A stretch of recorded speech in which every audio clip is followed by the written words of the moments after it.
Hi there, Prescott Valley. My name is Lori Hunt and I'm your Vice Mayor, and I'm thrilled to be here today on Council Chat. And I have to give a shout out to Mark and Ryan because they do a great job for us. And they made me laugh right before we started, so this is going to be a good Council Chat. So I'm here today with Heidi Ackzen, the Autism Program Supervisor, and Deanna, Eder, Director of Marketing and Development, and they're with Polara Health, but we also have DJ Puddles with us. We do. So we'll see if she gets up later. Okay, welcome guys. I'm really excited to be here. Deanna, Polara has quite a presence in Prescott Valley.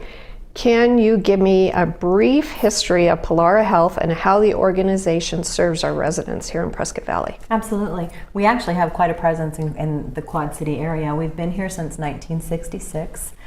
Formerly we were with Yavapai Guidance Clinic, and we did a rebranding last June, a year ago.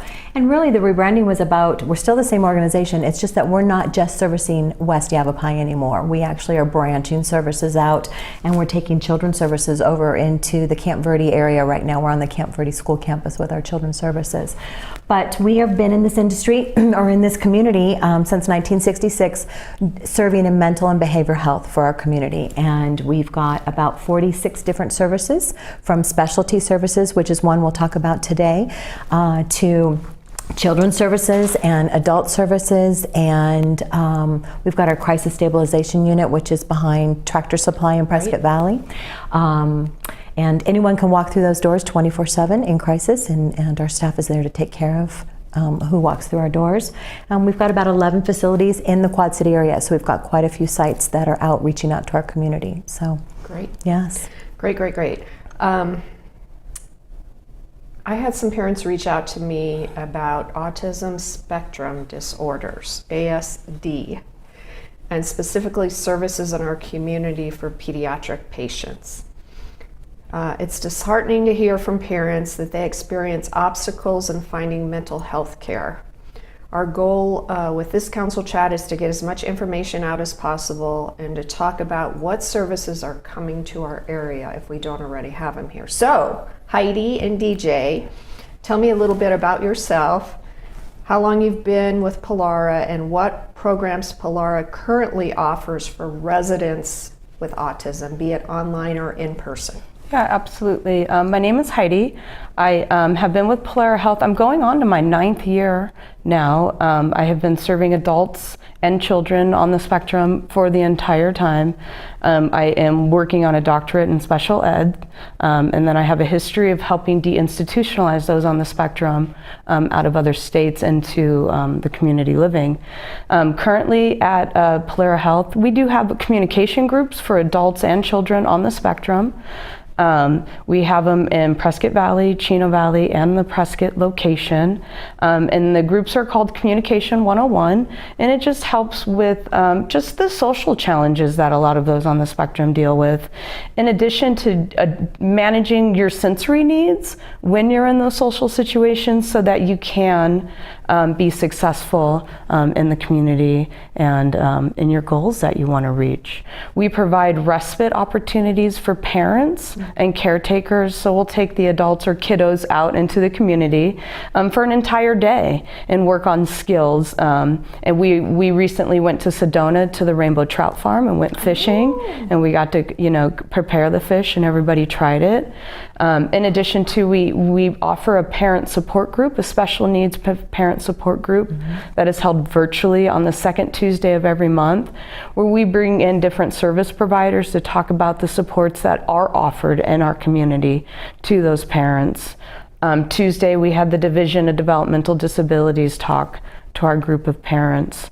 And then I just kind of help filter families into the supports that they need when they come to me.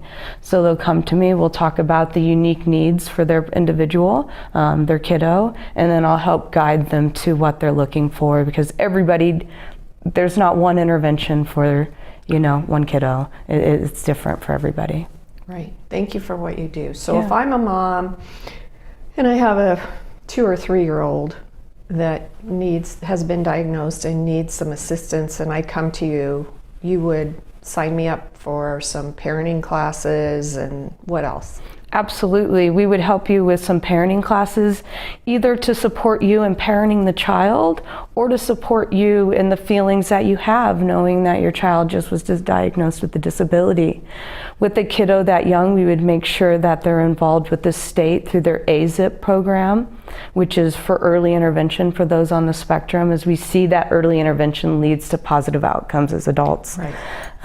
So we would help that kiddo either with the play skills needed. Oftentimes at that age, they're looking for interventions like speech therapy, occupational therapy, and we can definitely help filter the families towards those right agencies. And some of those are one-on-one in person. They don't all have to be online, correct? Oh, absolutely. Okay, Interventions are best more than likely one-on-one for those on the spectrum. Some kiddos prefer the in-person can be too much for them, too overstimulating, and so if they prefer an online communication, that's the way we will do it for them. And a lot of our kids also have co-occurring diagnosis. So in the world that we live in today, if the family feels safer and more healthy to meet virtually, we will do that as well. But I prefer in person, and I will meet you where you are. I meet a family in Rimrock regularly to make sure that they get the supports they need. Great, great, great, great. So let's talk about the importance of a proper diagnosis of ASD. Correct.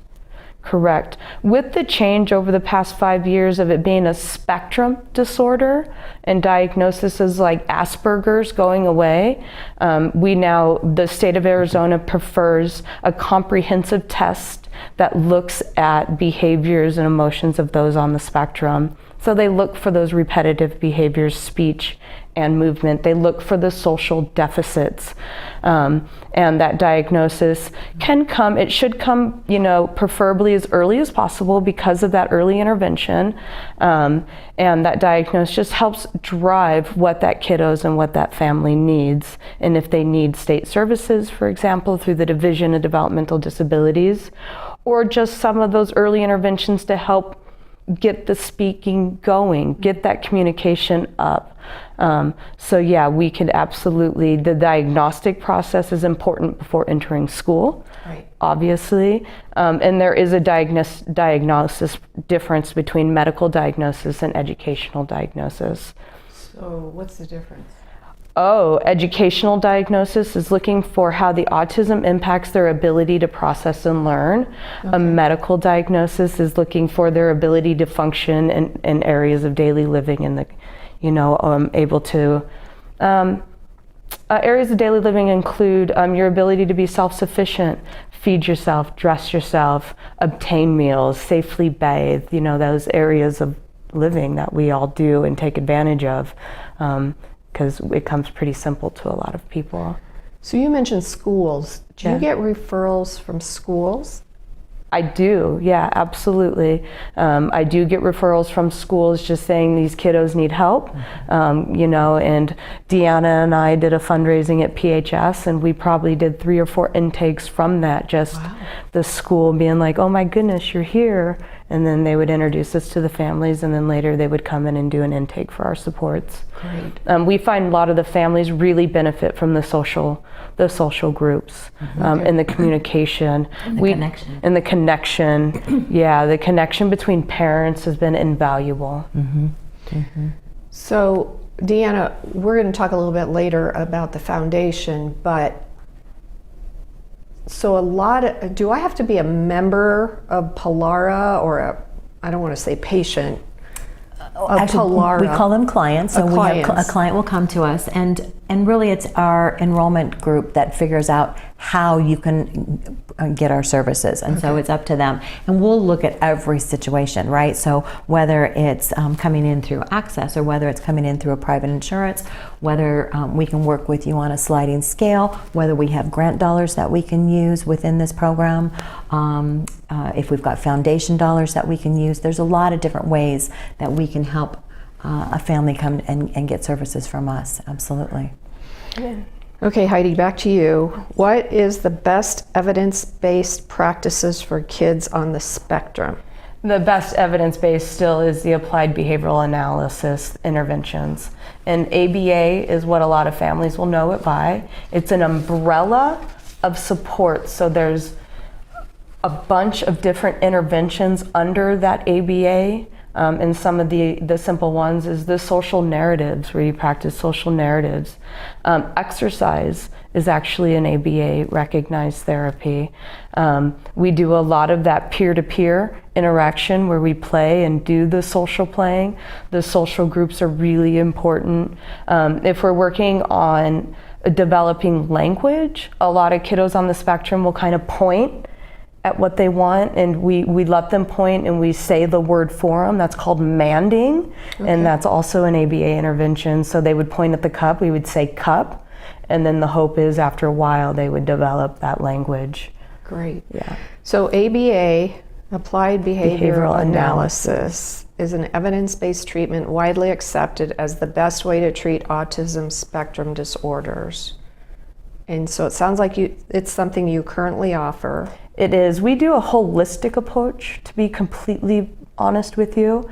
Not all families have had good experience under ABA providers, so we meet them where they are. If their family culture is against that, then we definitely do a holistic approach on how we can best serve the whole unit, family unit. So give me an example of a holistic approach. Oh, a holistic approach, for example, we have families that prefer to see a chiropractor to align the neurons along the spinal cord. They believe it does for smoother connection and less disruption for their kiddos. And so then we would just support them. I would probably go out and play with them in the community and help them interact with their peers while they're going through that holistic approach. Oh, great. Yeah. Great. So thank you for all the websites that you sent me. And I'm going to post them on social media. And I noticed that there is some valuable information on the screening assessment tools and also resources. What can you tell me about some of these assessment tools? Oh, the assessment tools are just really good guides and beginnings for caretakers and families. The ones I sent you are broken up in age groups, depending on the age. And it's just a good place for you to start to see if you need to take that next step with your pediatrician or through Polara Health. And so if your kiddo or adult has a bunch of red markers and a bunch of flags and they score high on those assessments, then you should take the next steps and call and make an appointment to get a full evaluation.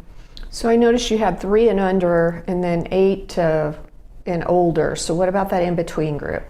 The 4 to 8, with somebody on the spectrum, it really is not their developmental age. A lot of time it's the age in which they present. Great. And so I would use the one closest to kind of what you're seeing. I was telling her, Dr. Temple Grandin says, once you meet one person on the spectrum, you've only met one person. Right. And so we really have to tailor it per person and per family. Yeah, absolutely. And Heidi's done an amazing job growing our autism program. Thank you. It's relatively new to our organization, probably within the last 2 to 3 years, maybe. Yeah, absolutely. Yeah. And so she's grown that. She's added staff to this program. She started our parent support group, which is free to the community. Anybody can join our parent support group, and they can just go to our website to learn more about that. So let's give the website. So our website is www.polarahealth.com. Okay. And on there, under support groups, we have a learning center, and you'll find our support group under there. They can just go sign up, and we'll send them a link for a Zoom, and then they get a reminder every month. So for the parent support groups, I don't have to be a client of Polara? No, you do not. It is a free service to anybody out there. And Heidi brings in amazing guest speakers that are, we just did one on Tuesday night. I think we had 14 people participating, and it's wonderful conversation, and it's a learning environment and connection with parents, between parents. Right, connection is what we have found is really important. That connection, you're not alone. Right. There is support in the community. It just is really kind of quiet. But the community is starting to offer more and more supports. Every year we see more and more agencies and providers move up into our community as we grow. Services, yeah. Yeah, it's and really impressive. We just are in the process of building your sensory room also. So perfect. It's over in our children's services on Cortez and Prescott, and Yeah. It's turning out fabulous. We do have a great sensory room. We also got a grant for a resource library, which will be offered here very soon. And it's library, you know, you think your traditional sense where yes, there'll be books. There'll be children's book for children with disabilities, so they're just not reading those books about neurotypical children. There'll be sensory-friendly games, sensory-friendly activities. We're going to try to offer passes for families that can't afford a zoo pass, where them and their child on the spectrum can check it out and go out into the community and practice that social skills. If they need one of my direct support professionals to go with to help coach good skills to help that child and parent, we can do that as well. But we really are trying to grow just knowledge and just options for our families. It's the lack of options that really people struggle with. So have you been to Park Collective yet? That seems like that would be a fun place to take kids. I have been there, yeah, absolutely. It is really, really a great place. It's gets kind of busy, so you have to choose the right times, especially if you have a kiddo that really struggles with becoming overstimulated with sound. But if you have a kid that's really into kinetic energy and kinetic movement, yeah, absolutely. It's I would take a good resource for our community. Yeah. And it's nice the way they have the little kiddos area and the bigger kiddos, so if you don't want all the running and jumping and right, there can be a calm area. Good. Okay, so Deanna, you gave us a good segue into my next question, and that is, what is the future of autism service at Polara and Prescott Valley? The entire spectrum from birth to when we age out. We want to continue to provide, you know, we like to do really most people know it as anger management, but it's really an emotional regulation group where we can help, you know, what happens when you get overstimulated, what are good ways to manage that? We are starting to build vocational services into the adult side to help make job modifications and accommodations and find employers that will hire our population. For the kiddos, we're going to continue to expand our respite services to give those families a break, respite and relief, in addition to teaching kiddos those skills in the community to be successful. We do individual skills, and we call it skills development, where we'll take somebody in the community individually and work on skills. And it could be social skills, safety skills, money management skills. You have $5, how do you spend that? And include tax, those really hard stuff. We provide psychiatry and medication management. We have a provider that can do an appropriate autism assessment that the state of Arizona accepts. Here in Prescott Valley? In Prescott Valley, yeah, she can do it here. We have continued the Communication 101 group, which is a 12-week program. Every week it's a different topic that's really important to those on the spectrum. And we will just continue to offer those site-specific services. And the goal is to have a sensory room in Prescott Valley as well. Okay, good. You need to let us know how we can help with that. Yeah. We are running out of time, but I have a quick question. I noticed one of the resources you sent me, Raising Special Kids website. Absolutely. Tell me what I can find there. Raising Special Kids is an amazing resource for parents with kids in school. Okay. They will help advocate, and they know the laws under the Individuals with Disabilities Education Act. They will come and advocate with an individual education plan, an IEP, so they can help a parent and family through that process. And you just go to their website, and there's a button on the upper right-hand corner that says refer, and they can refer themselves, or an agency like myself can refer a family, and they'll send an advocate. They have somebody local who will come and sit with parents through IEP meetings to make sure that their kiddos' rights aren't violated. Because that's a scary time. That is a scary time, and just to put it out there, because of my education, I also can advocate through IEP meetings with a doctorate in special education. I can also help those families navigate that process. Great. So Deanna, on the Polara website, there's a nonprofit foundation with a vision of commitment to a community in which mental health services are available to anyone and everyone in need. How can our residents, how can I help meet this vision? Well, obviously, donations in our community to our organization. We're a nonprofit. We're a charitable nonprofit organization, and so anyone in our community can donate and specify where those dollars need to go. If they want to help with the autism program, absolutely. But our foundation is set up to help people in our community receive services, and so it's kind of twofold. Great. Absolutely. Great. So one of our local moms started a Facebook page called Yavapai Autism Community where parents can discuss needs and services. Anything else to add, Heidi? No, I think that's a great Facebook page, actually. I check in on it. Okay, good. And no, I think the more that parents and families can get together and talk and communicate and brainstorm, not one intervention works for everybody. Right. And so I love that these families communicate with each other and talk about their experiences, negative and positive, right?